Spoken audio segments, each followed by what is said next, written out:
Hello everybody and welcome back to my channel. In today's video, I'm going over some new goals I have for the year. So recently I did about 6-month-ish, let's round, update on the goals that I set at the beginning of the year. So now I figured since I updated you on how those went, are going, or did not, or just given up on, I figured it's time to set some new goals for the second half of the year. So I have my double paper layout as usual, but the first one is I want to pay back my boyfriend. For those of you who are new here, my boyfriend and I, in February of this year, we moved into an apartment together, and he had a little bit more of a fund for buying like furniture and stuff. So I'm working on paying back my half of the stuff that he bought. So I have that in my high priority binder. So I owed him a total at the beginning of $1,680. I've been paying his half of some of our shared expenses, such as internet and electric, as a payment towards him, and then I give him $50 a week. So far, remaining, I have $971 that I owe him. So I want to pay him back on that because that's $50 a week that goes towards paying him back. And like any debt, it takes a big part of your budget. So I want to pay him back so we can just like move forward and I can just be done with it and not have to worry about it. Plus I want him to have his money back. So pay back my boyfriend, that's like my number one priority. That's what I'm focusing on right now. The next goal is I want to have $5,000 saved in my account for needs. Now, going back into my high priority, there's going to be a lot of this binder in here. For those of you who may be new here, I recently fully funded my emergency account with $10,000. That is 3 months worth of my income. So that's like my take-home pay after taxes. That's how I came to that number. That's 3 months of that. So that's fully funded and I'm not going to worry about it for now. Now, what I'm working on instead is my savings, which currently has $500, $600, $700, $800, $900. So this is my savings. This is for stuff that is needs. Like if I have a medical bill that comes up, if I have like car repair that's necessary, not like my oil change or something. So like copays comes out of medical, and then my car registration and oil change comes out of my car envelope. But for other stuff that comes up that I need to get done, it would come out of savings. Now, I get a lot of people who are concerned because I've stopped saving in emergency.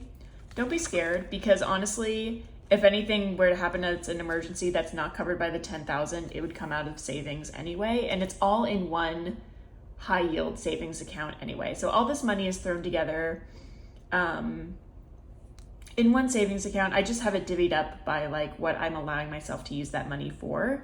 So 10,000 of it I'm not touching. That's like emergency only.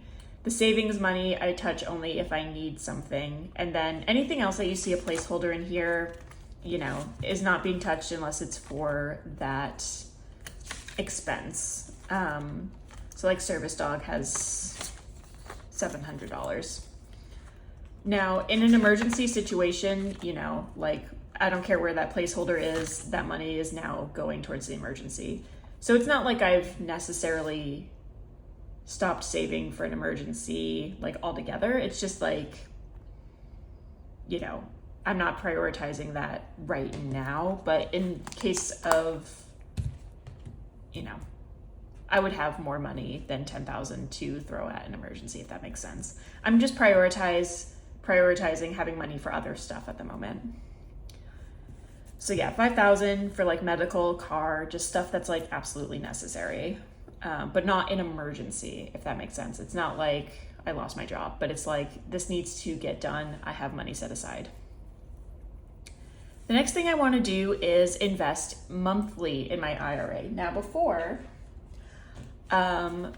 I was doing savings challenges, and like this one is I've moved this one back in, but this one's by Black and Blue, or Dripped by E is the name of her shop. This is Erica's challenge.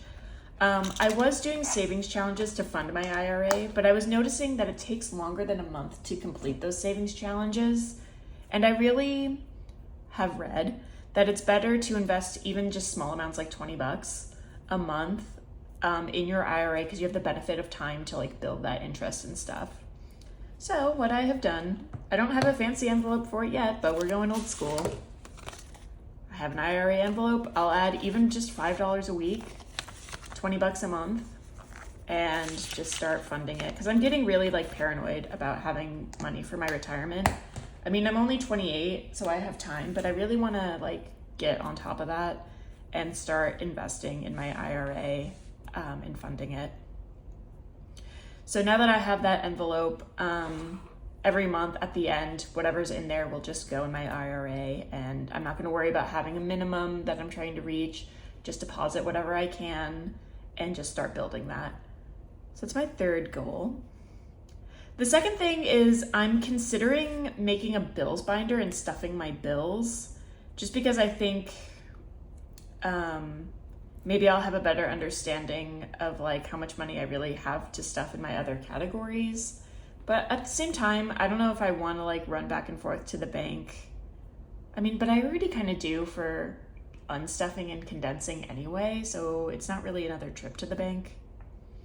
I don't know. For those of you who stuff your bills, why and why do you like it? I'm very curious about stuffing for bills, so I'm thinking of doing it. I mean, I do have some envelopes made, so I could start doing it at any time. But yeah, I'm just kind of curious if folks like it, and if so, why? And kind of like, do you think I should? Do you recommend it? The next goal is I really want to finish the 100 envelopes challenge, just to show everybody where I'm at with that. I'm halfway there. Yeah, I'm exactly halfway through the challenge, because see those little blanks there.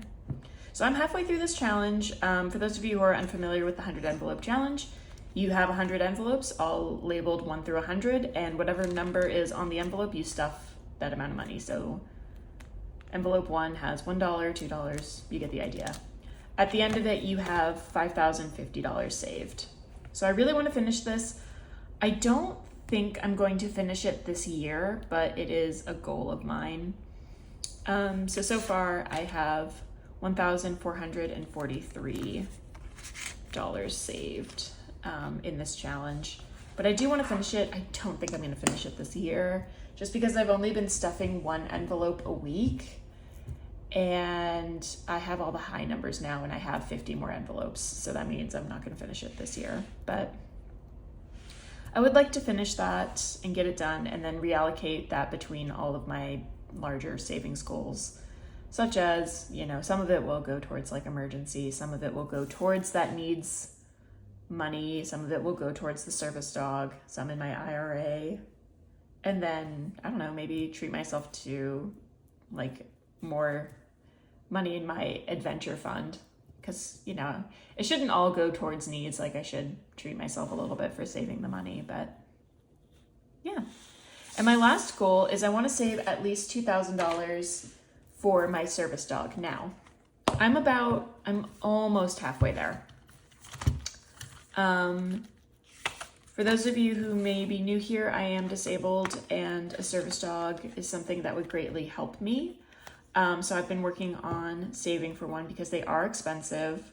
You either have to get them for like what I have, it would be a psychiatric service dog. For what I have, you'd have to either get one from like a charity, and it's like $20,000 out of your own pocket to get one. Now I just can't do that. I can't swing for that. So either that, or you have to like get a puppy and train them yourself. And puppies are like $2,000. So there's that. I have 700 saved so far for a service dog. So I want to have at least 2,000, and then I can start like looking at where I can get one, like really consider where I'm going to get one,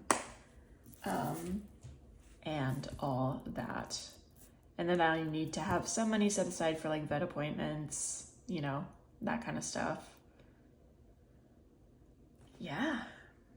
Although honestly, some of that could come out of my needs, that needs envelope too. So, I mean, you know, it all comes from the same place at the end of the day, but I just like to have money assigned, if that makes sense. You know, zero-based budget, all your dollars have a name. But yeah, those are my 6 goals moving forward with the second half of the year. Definitely some of these are more likely to be done. Like, I'm almost done paying back my boyfriend. This May is a magic month, so I have a 3rd paycheck that doesn't have to cover any bills. So I think like $600 of that I'm planning on putting towards my boyfriend. So I'm looking at paying him back by the end of June, hopefully. Either June or in July, I'll be able to pay him back. And then definitely the IRA is going to start like this week. So that's already going to happen. Still up in the air about the bills binder. Then I think 5K. And then, you know, number 5 and 6 are kind of more long-term. But that is my goals moving forward. I hope this was interesting for you. If it was, definitely be sure to like, comment, and subscribe. It really helps a small channel like mine. And I will see you next time. Goodbye.